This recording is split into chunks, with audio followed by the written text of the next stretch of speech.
இன்னைக்கு நாம இந்த வீடியோல நம்ம என்ன பார்க்க போறோம் அப்படின்னு சொன்னீங்கன்னா diagrammatic representation of a function. ஃபங்க்ஷனை வந்து நம்ம எப்படி டயக்ராமேட்டிக்காக ரெப்ரசன்ட் பண்ணலாம் அப்படிங்கிறத பற்றி நான் சொல்லுவேன். அதாவது ஃபங்க்ஷனுக்கு இன்னொரு நேம் வந்து இருக்கு, மேப்பிங் அண்ட் டிரான்ஸ்ஃபர்மேஷன். மேப்பிங்னு சொல்லலாம், டிரான்ஸ்ஃபர்மேஷன் சொல்லலாம். ஸோ அதை பற்றி நான் டிஸ்கஸ் பண்ண போகிறேன். அதுக்கப்புறம் நோட் 1, நோட் 2 இரண்டு குறிப்புகள் உங்களுக்கு கொடுக்க போகிறேன். அடுத்து நான் என்ன செய்ய போகிறோம், find the domain of a function. This is very important for our topic.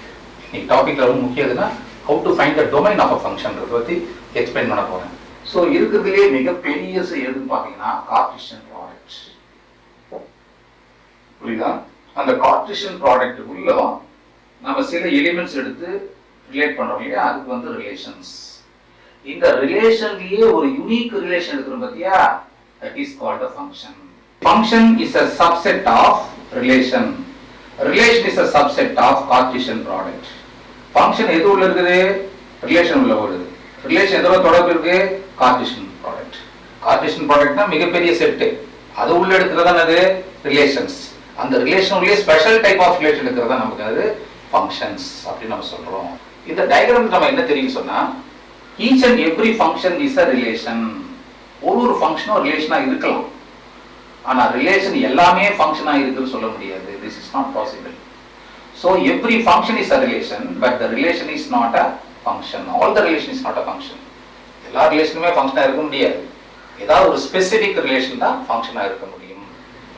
a function is also called as transformation or mapping. so a function is also called as mapping, or we can say transformation. mapping னு சொல்லலாம், transformation சொல்லலாம். இப்போ ஒரு input கொடுக்குறோம்.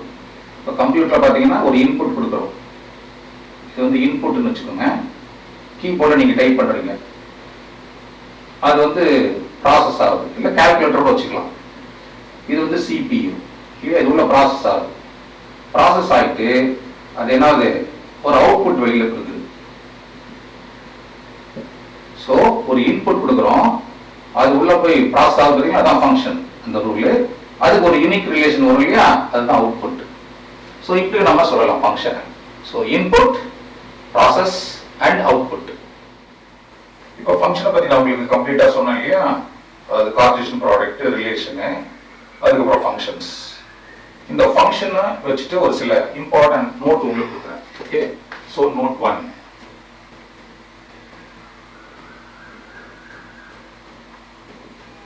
Note 1ல என்ன சொல்றாங்கன்னா, ரெண்டு செட் எடுத்துக்கீங்க, எக்ஸ் ஒய்னு ரெண்டு செட் எடுத்துக்கீங்க. இந்த எக்ஸ்ங்கிற செட்ல ஏன்ற ஒரு எலிமெண்ட் எடுத்துக்கிறோம்.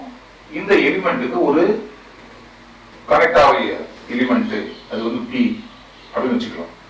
ஓகே, எக்ஸ் எதுல இருக்கு, ஏ இதுல இருக்கு, எக்ஸ்ல இருக்கு, பி இதுல இருக்கு, ஒய்ல இருக்கு. ஏன்ற ஒரு எலிமெண்ட்டுக்கு யூனிக் ரிலேஷன் அது பி அப்படின்னு வச்சுக்கலாம். சோ இந்த எக்ஸ்க்கு என்ன பேர், இந்த செட்டுக்கு என்ன பேருனா domain. Domain of the function. இந்த ரூல் தான், யூனிக் ரூல் தான் வந்து ஃபங்க்ஷன். இந்த செட்டுக்கு என்ன பேருனா கோடொமைன். அப்போ B என்ன சொல்லலாம், B is called image of A. A ஓட இமேஜ் வந்து B, or you can say A is called pre-image of B. B ஓட pre-image, இங்க இருந்து இங்க வருது pre-image. so B is called image of A, or A is called what, pre-image of P. B ஓட pre-image நம்ம சொல்லலாம். so function நம்ம இன்னொரு மாதிரியே சொல்லலாம். அது function is called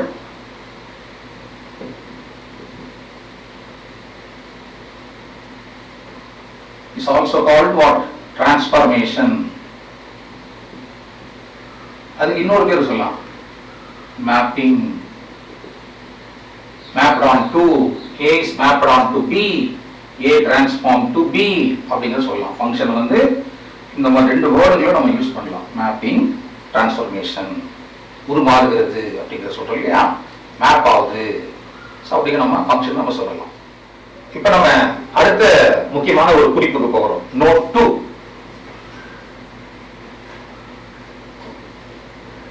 ஓகேவா? இதில் நம்ம எடுக்கிறோம் A and B are two finite set. நல்ல கவனிங்க, two finite sets எடுத்துக்கிறோம். ஓகே, ஸோ இப்போ n of A equal to P and n of B is equal to Q. n of A வந்து P number of elements இருக்கிறதா எடுத்துக்கலாம், B ங்கிற செட்ல வந்து Q number of elements இருக்கலாம். Then the total number of functions that exists between A and B is Q power P. அதாவது ரெண்டு finite set எடுத்துக்கிறோம், அதுல Pங்கிற எலிமெண்ட் இருக்கு, Qங்கிற எலிமெண்ட் இருக்கலாம். Aல வந்து Pங்கிற எலிமெண்ட்டும், Qல வந்து அதாவது Bங்கிற செட்ல Qங்கிற எலிமெண்ட் எல்லாம் எடுத்துக்கலாம். Finite sets. Then the total number of functions, எத்தனை விதமான ஃபங்க்ஷன் நம்ம இருக்கும் அந்த Aக்கும் Bக்கும், இத்தனை எலிமெண்ட்ஸ் இருக்குன்னா Aக்கும் Bக்கும் எத்தனை ஃபங்க்ஷன் இருக்குன்னா Q பவர் P அப்படி நம்ம சொல்லலாம். அது ஒரு சிம்பிள் எக்ஸாம்பிள் சொல்றேன். இப்போ n of A is equal to 2, அதான் P. n of B is equal to 3 elements இருக்கிறதா வச்சுக்கலாம். So what is the total number of functions? So number of functions